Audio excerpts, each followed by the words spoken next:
O início dos fenómenos elétricos, do estudo da energia dos fenómenos elétricos, causa às vezes algumas dificuldades. Então vamos passar os olhos pelas grandezas físicas associadas à eletricidade, tentar explorar a definição de cada uma delas e ver como é que as podemos aplicar. As grandezas que vamos abordar são a corrente elétrica, o que é, como é que se calcula, diferentes tipos de corrente. Depois vamos ver a diferença de potencial ou tensão elétrica, o que é e como se calcula também. Depois a resistência elétrica, vamos abordar um bocadinho a lei de Ohm, os condutores óhmicos e a resistividade elétrica. E finalmente terminamos isto com o efeito de Joule. Então o primeiro conceito que vamos abordar é o conceito de corrente elétrica, basicamente a energia manifestada num circuito elétrico. A que é que ela corresponde?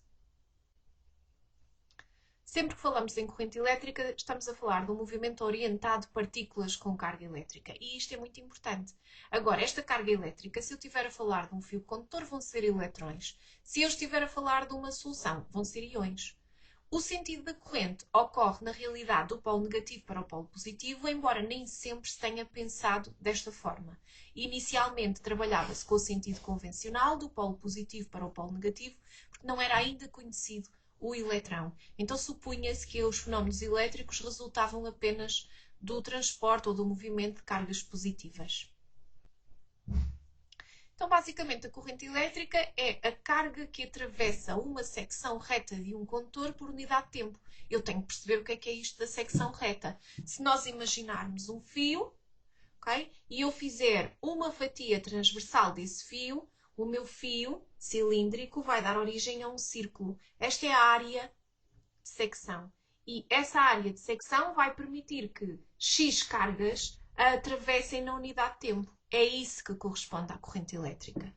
Posso medir a corrente elétrica usando um aparelho de medida chamado amperímetro, que é associado ao circuito em série. No fundo, é no mesmo fio onde eu quero ler a corrente.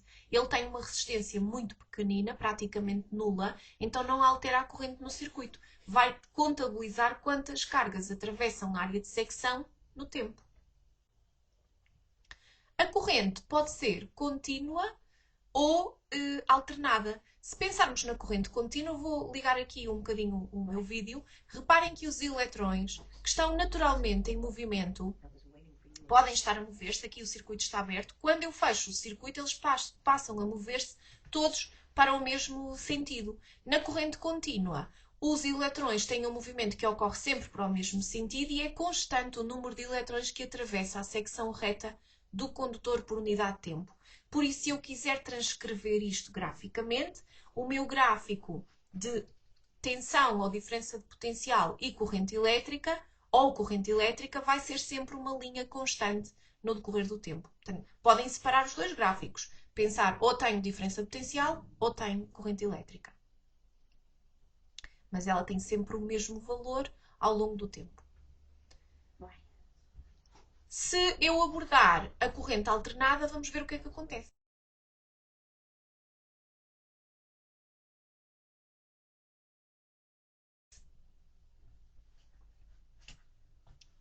Na corrente alternada, o que eu vou ter é uma variação periódica no tempo dos valores e do sentido do movimento das cargas elétricas. Então, no fundo, reparem que eu tenho aqui um circuito e o que está a acontecer é que os eletrões ora se movem num sentido, ora no outro. Se eu abrir o circuito, os eletrões movem-se de forma aleatória. Quando eu fecho o circuito, eles ou vão para um lado ou vão para o outro. Em Portugal e na Europa, a corrente alternada tem uma frequência de 50 Hz, o que significa que os eletrões alternam o sentido do seu movimento 50 vezes em cada segundo. Enquanto na corrente contínua eu preciso de uma pilha, de uma bateria ou de um painel fotovoltaico para produzir esse tipo de corrente, a alternada nas centrais elétricas que funcionam por indução magnética, trabalham com alternadores. Graficamente, se eu tiver o gráfico da tensão ou da corrente elétrica em função do tempo, eu vou ter aqui uma representação em forma de onda.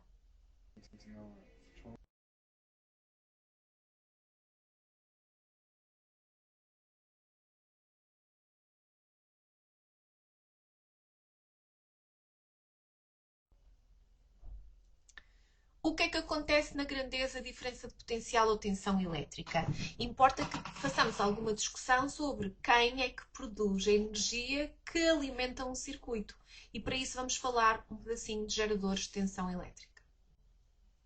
São os geradores que vão originar forças elétricas sobre os eletrões num circuito elétrico, transferindo-lhes energia na forma de trabalho, o trabalho da força elétrica. Essas forças, ao realizar o trabalho, vão transferir energia para o condutor através da tal diferença de potencial. Isto significa que a diferença de potencial ou tensão elétrica corresponde à energia transferida para o condutor, por trabalho das forças elétricas, por unidade de carga que o atravessa. Quem faz a leitura das diferenças de potencial ou tensão são os aparelhos chamados voltímetros, que são associados em paralelo no nosso circuito. Porquê é que são associados em paralelo? Têm resistências muito elevadas, pelo que é desprezável a corrente que passa por este tipo de aparelhos. Então, não há dissipação de energia nos voltímetros e eu posso fazer essa leitura. Quando abordamos a resistência elétrica, vamos abordar em simultâneo a lei de Ohm e a resistividade.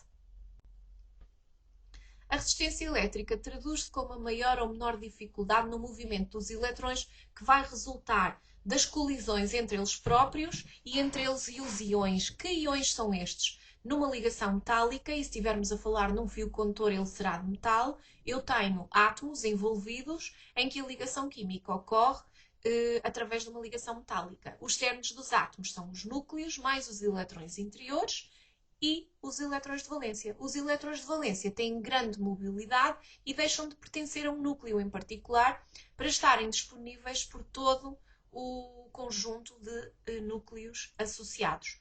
A resistência elétrica de um qualquer condutor vai estar dependente das características do material que constitui o próprio condutor.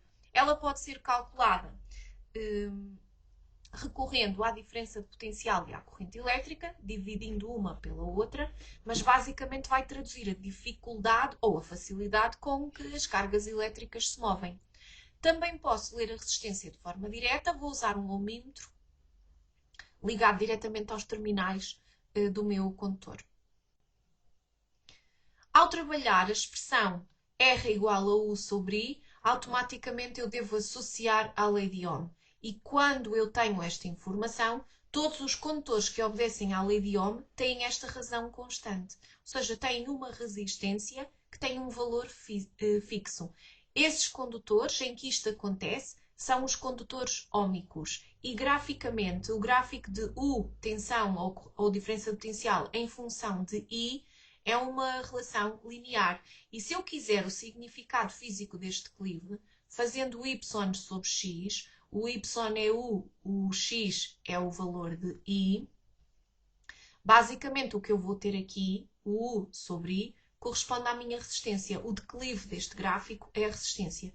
Cuidado que eu posso ter o gráfico invertido, I em função de U. E se eu quiser representar o significado físico do declive, eu vou ter aqui o I sobre U, que é o I inverso da resistência. Isto às vezes dá cabo da cabeça a alguns. Os condutores que não forem óhmicos não vão apresentar uma relação linear. Tenho aqui dois exemplos em que aparecem curvas. A resistividade elétrica vai caracterizar se eu tenho um condutor bom condutor elétrico ou mau condutor elétrico.